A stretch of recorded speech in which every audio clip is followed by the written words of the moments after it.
High guys, welcome to cook with Atisha channel. आज मैले मटर पनिरको रेसिपी लिएर आएकी छु। यो बनाउने पनि डिफ्रेन्ट रेसिपीहरू हुन्छ। म चाहिँ आज आफ्नो रेसिपी युज गरेर बनाउने छु। यदि हजुरहरूलाई मेरो रेसिपी मन पर्यो भने लाइक, शेयर र सब्स्क्राइब गरिदिनु होला मेरो च्यानललाई। र अब हामी रेसिपी स्टार्ट गरौँ है त।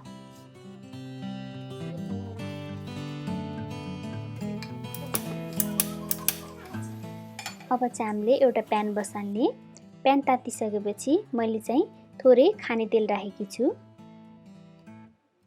मैले यो तेलमा चाहिँ अब पनिर फ्राई गर्न गइरहेकी छु। हजुरहरूले चाहिँ पनिर फ्राई गरेर राख्दा पनि हुन्छ, तरकारीमा फ्राई नगर्दा पनि हुन्छ। सकेसम्म चाहिँ हामीले थोरै तेल युज गरेर पनिरलाई फ्राई गर्ने।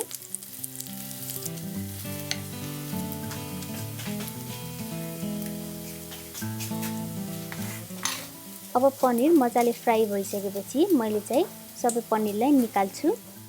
त्यही बचेको तेलमा चाहिँ मैले तरकारी बनाउन गइरहेकी छु। मैले चाहिँ त्यो तेलमा चाहिँ थोरै जिरालाई फुटाउँछु, काटेर राखेको लसुनलाई र थोरै काटेर राखेको अदुवालाई पनि एड गरिदिन्छु। र मैले सानो मसिनो गरेर काटेर राखेको दुईटा प्याजलाई पनि एड गर्दैछु। एकछिन हामीले मजाले चलाउने।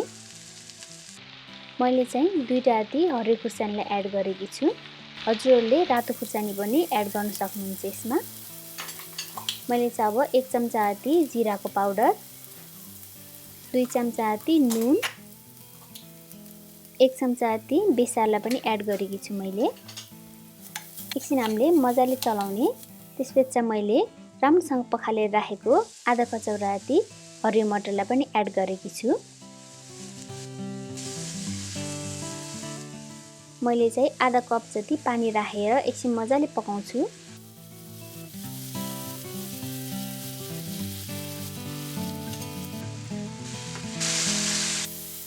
यो चाहिँ मैले 3टा टमाटर र 4वटा जति काजुको पेस्टलाई एड गरेकी छु मैले। अब चाहिँ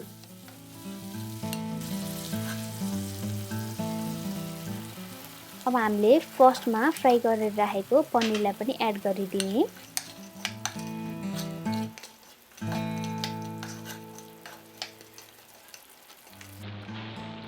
पनिरलाई एकछिन पकाउनु पर्ने भएको हुनाले मैले चाहिँ 3-4 मिनेटसम्म एकछिन ढाकेर मजाले पकाउने गरेकी छु।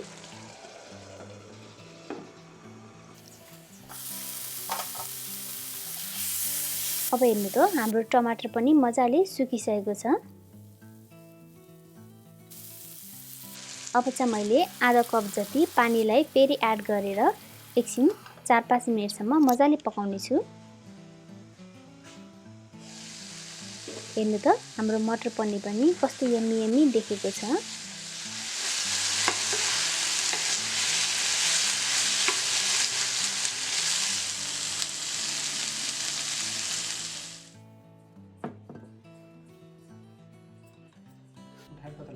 हजुरहरूलाई मेरो रेसिपी कस्तो लाग्यो भनेर कमेन्ट बक्समा लेखिदिनु होला। बस, थ्याङ्क यू, बाइ बाइ।